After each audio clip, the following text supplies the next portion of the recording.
Alright, in this video let's install an excluder door sweep that's supposed to be rodent proof.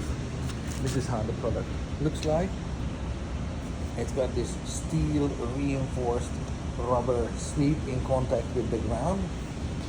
One end of the product is marked do not cut this end, because I do need to cut it to that length and that length. So obviously cut the other end. When you cut the ends, the inside of the product can move back and forth quite a bit. So make sure they are lined up here at the end that you don't cut. Say, how about something like that? Because if it overhangs and then you install it and it doesn't fit because it's too long and now it's sticking out on that side, that's gonna be all on you. So make sure that they are lined up like so. If the rubber overhangs a little bit, that's fine, but it may not be fine. It may be a problem, so just watch it. This might be an issue. And then you need to install these end plates. Obviously one side is marked this side in, so when you're done installing it, you better not see the blue dot. Obviously, put it on like so and put the tiny screws in. That's the way to install it. Of course, it does say in the installation instructions that the sticker shouldn't be visible when you're done installing it. Oh, what happens if this one is not in place?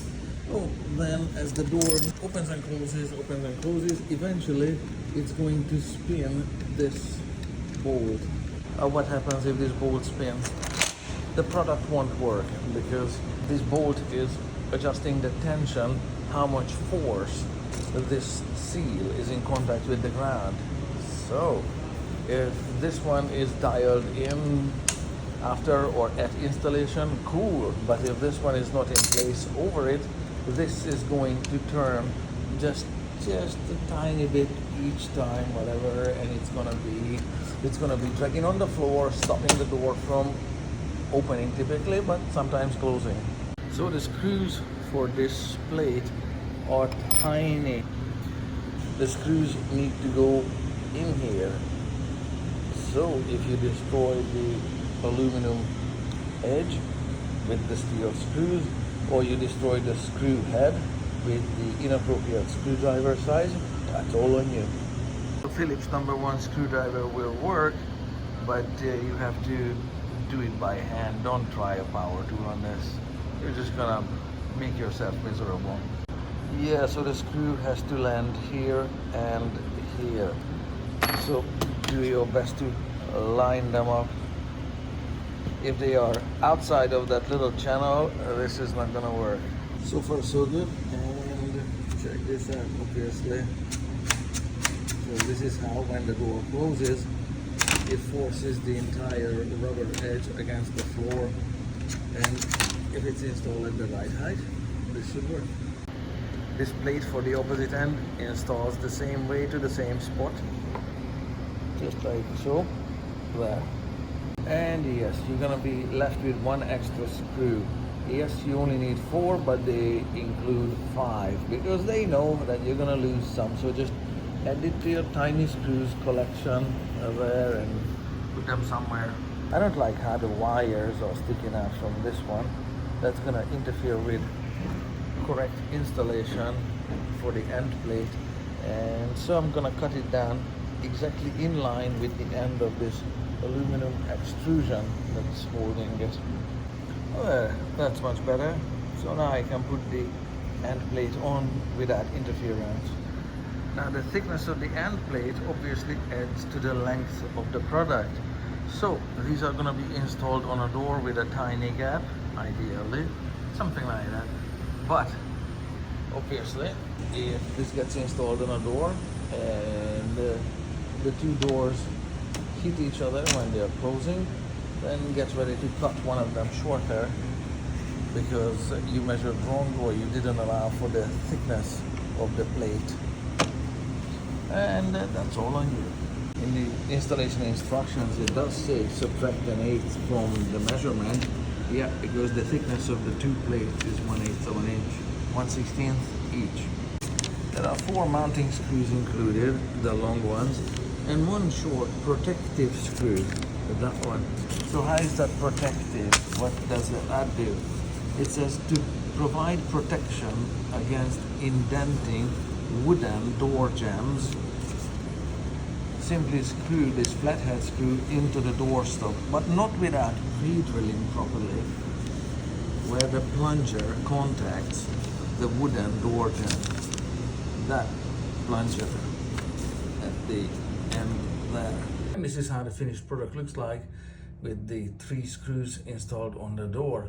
For the 3 screws, 3 holes needed to be drilled through the stainless steel, which is obviously vertical on the door, so it's not much fun. It's a lot easier in the shop on a drill press. It is what it is. And of course, underneath the stainless, there's steel, so you're going through that as well for the screw to get in. Luckily, the kit includes an extra screw because I broke the tip off of one of them promptly because the hole was not pre-drilled large enough for the size of the screw. And then I also broke the tip of this drill bit off. This is the right size for this screw, but it was just rotating too slowly and bing, it just flew right away. Well, no, it's actually still stuck in the door, so I had to move the mounting hole half an inch over. Yeah, life. The plunger is visible next to the screw head, thereabouts. The screw is holding the door stop, and the plunger is just next to it. And that plunger is pressing this door seal to the threshold, so no rodents and no draft comes in. I had to leave a little bit of gap between the 2 of them, but I extended both of them to go past the edge of the door a little bit to minimize the original large gap between the doors, to make it as small as possible. I do need to leave a gap because in motion the 2 of them swing by and there still needs to be a little bit of clearance between the 2 of them. So it's still catching a little bit, but they work. Yeah, I can trim this rubber seal a little more so it's not hitting the end of this door sweep.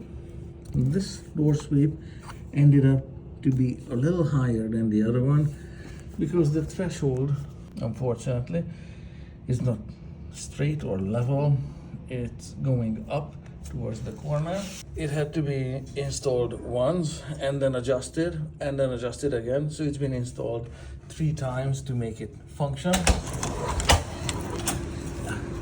so that the door seal clears the high spot in the threshold there. So for your installation, whatever looks good standing still is not the same as what works when the door swings open. So you're gonna have to check it in motion and make sure it closes and works and is fully functional. So that's how the 2 of them clear each other. That's how the finished installation looks like.